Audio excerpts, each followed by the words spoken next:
Hello there, my name is James Ponak and I want to welcome you to my channel, Deeper with God.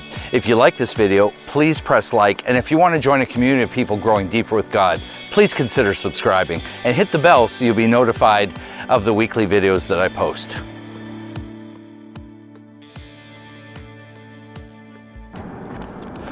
You know, there was a time in British Columbia where this mountain that you see behind me blocked people from traveling this route.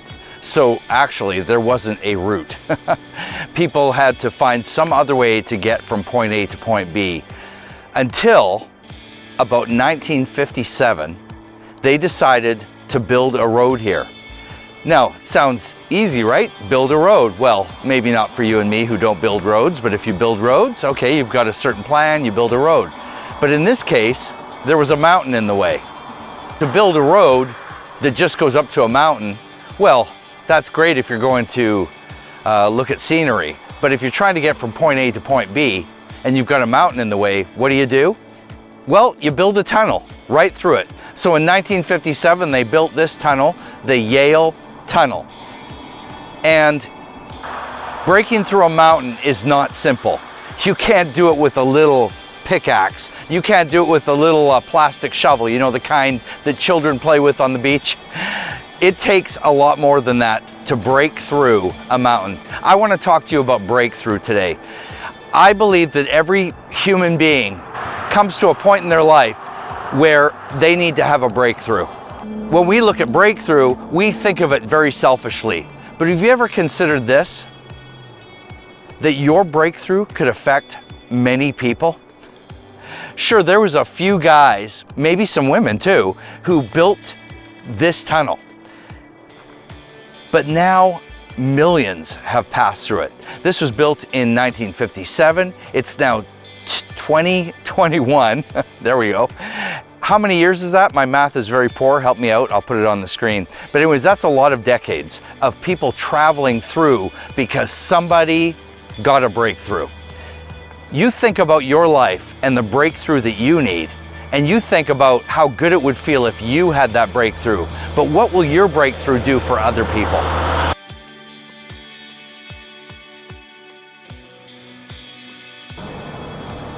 I want to talk to you about the greatest breakthrough that has ever been known to mankind. Now, going through this mountain, that's a great breakthrough, but it's not the greatest breakthrough of all mankind. There are many scientific breakthroughs, but even those are not the greatest known to all mankind.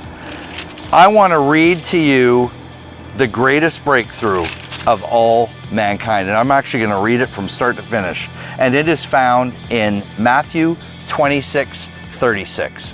Then Jesus went with his disciples to a place called Gethsemane, and he said to them, "Sit here while I go over there and pray." He took Peter and the two sons of Zebedee along with him, and he began to be sorrowful and troubled. Then he said to them, "My soul is overwhelmed with sorrow to the point of death. Stay here and keep watch with me." Going a little farther, he fell with his face to the ground and prayed, "My Father, if it is possible, may this cup be taken from me, yet not as I will, but as you will." Then he returned to his disciples and found them sleeping. "Could you men not keep watch with me 1 hour?" he asked Peter. "Watch and pray so that you will not fall into temptation. The spirit is willing, but the body is weak."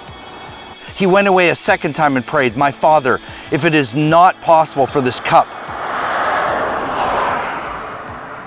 to be taken away unless I drink it, may your will be done." When he came back, he found them sleeping because their eyes were heavy. So he left them and went away once more and prayed the third time, saying the same thing. Then he returned to the disciples and said to them, "Are you still sleeping and resting? Look, the hour is near, and the Son of Man is betrayed into the hands of sinners. Rise, let us go. Here comes my betrayer." Do you see how powerful this moment is in history? This is Jesus laying down his will to take up the Father's will. And the Father's will, according to Isaiah 53, was to crush him, that he might, through his punishment, bring us peace. Jesus had, first of all, his mind on what God wanted, ultimately what God wanted. But you could see the wrestling match here. Not that he's trying to be rebellious, and not that he's fighting God, but he's fighting his flesh, to lay down his flesh, because he knows, first of all, that he's going to be betrayed, humiliated, beaten. He's going to have many, many wounds, because Scripture clearly says he was wounded for our transgressions.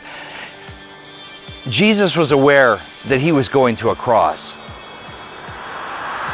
And he was aware that he was going to be nailed to the cross, because he'd seen crucifixion. He knew physically what he was going to have to go through. But Jesus also knew this, that he was going to become sin on the cross. He was going to become our sin. Jesus, who never sinned, who never carried sin in his whole lifetime, was now going to carry the sins of not just the world he lived in, but the world through all time. All the sins of humanity were going to go on Jesus. And he knew this, and he'd never, ever experienced this before, and he didn't want to. But he wanted God's will above his own. And so Jesus prayed, and then he prayed, and then he prayed again. And then he got his breakthrough when he says, "Rise, let us go. Here comes my betrayer. I'm being betrayed into the hands of sinners." Do you see that point where he's on his knees saying, "God, if you could take this from me, if it is possible, take it from me." And then he goes from that moment to, "Rise, let us go." In other words, let's do this. Can you hear the intensity in Jesus' voice, the intensity in his spirit? Not simply to just go through a trial, but to do what God had sent him to do. What a moment of breakthrough. And Jesus knew that his breakthrough wasn't simply for him. It wasn't simply for his Father. It was for all humanity. Jesus was a man, and he was going to feel the pain. He was going to feel the beating. He was going to feel the whipping. He was going to feel the crown of thorns in his forehead. And he was going to feel the complete humiliation and the excruciating pain of being on a cross, because nails had been driven through his hands and his feet. And yet he went and prayed, and then he prayed again, and then he prayed again. And even though nobody went with him, he had his breakthrough. And sometimes to get our breakthrough, we have to say, it doesn't matter who goes with me. It doesn't matter who supports me. It doesn't matter if I have help of any sort. I have made a decision that I'm going to serve God, and I'm going to trust him, and I'm going to worship him, and I'm going to give him my will, and I'm not going to turn back on the calling on my life, and I'm going to get my breakthrough. And in order to do that, I'm going to go a little farther than everybody else is willing to go. Do you know there's going to be times where all your friends are watching a movie, but God's going to call you and say, "Will you come and pray?" There's going to be times where you want to watch TV with your family, and God's going to ask you to come away and study the Word. Or there's going to be times where your friends don't feel like witnessing to somebody in the crowd, but you have this sense that you should share the gospel with somebody, and you're going to leave your friends and you're going to do what you're called to do. You see, that's a breakthrough. You know, there's people who have done miraculous things for God. They've gone a little farther than everybody else. They prayed, they fasted, they read the Word when everybody else was fooling around and just having fun with life and just kind of doing whatever. But they went a little farther, they went a little deeper, and now we hear about them preaching the gospel all over the world. We hear about the miracles that God performed through them. We hear them give prophetic words. We hear them used in the gifts of the Spirit. And we wonder, how did they get there? And they look like heroes to us. But you see, there was a moment in their life where they went a little farther than everybody else and they got their breakthrough. So I'm challenging you with this video, and I'm challenging me. Do you need a breakthrough in your life? Are you willing to go a little farther and get alone with the Father and surrender your will for His will? Are you willing to be alone with God? Because when you get your breakthrough, just think about if Jesus had not died on the cross. Think about if He had decided that He did not want to go through with it. I can't even imagine that. My mind can't even go there. And my mind doesn't want to go there.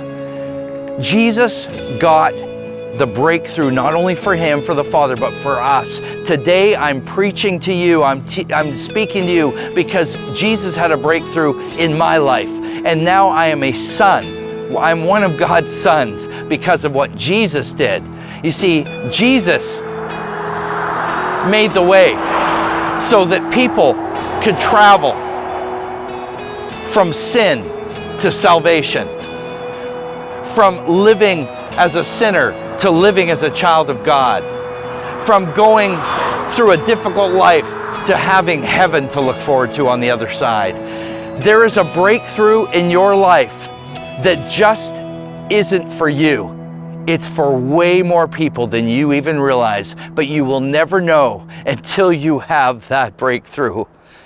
Thank you so much for listening today. God bless you.